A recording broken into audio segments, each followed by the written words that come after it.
also alongside Season 1, this is when we got RedSec, Redacted Sector, their Battle Royale alongside their Gauntlet mode, which launched very buggy. I will say it was quite a full package, especially compared to other Battle Royales that I've played, tested. This was a more full release. Personally, I have found RedSec to be so much fun, from the destruction, the way the zone works, the rotations, the actual balance of the weapons, having to deal with the bloom, having some more specific roles for each of the weapons, not having to deal with currency and cash. The buyback system is very easy. Having the second chance at the beginning is great. I think the overall aesthetic design, the fire is sick, and it's just been nice to have some new content in a big map Battle Royale style game, at least for myself who plays a lot of these games. You can tell they're trying to bridge the gap between Battlefield and Warzone, with some of the Warzone DNA there as well. Obviously, a lot of COD X people working on this game too, while still featuring Battlefield's core identity, having the classes, all the gadgets, making this a standalone free-to-play game mode. Obviously, was a complete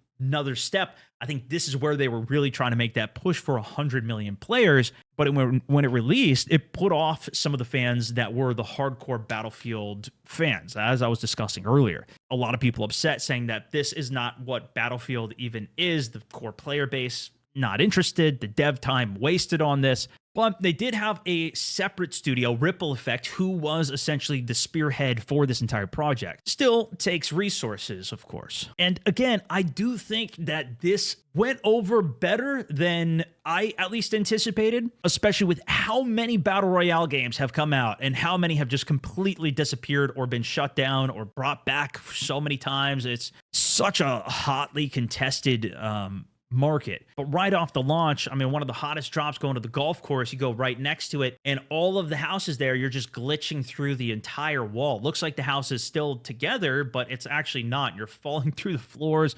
walking through walls that don't actually exist. Even in downtown, there was a lot of areas that were like that. A lot of complaints for hit registration. My biggest thing was just the actual audio.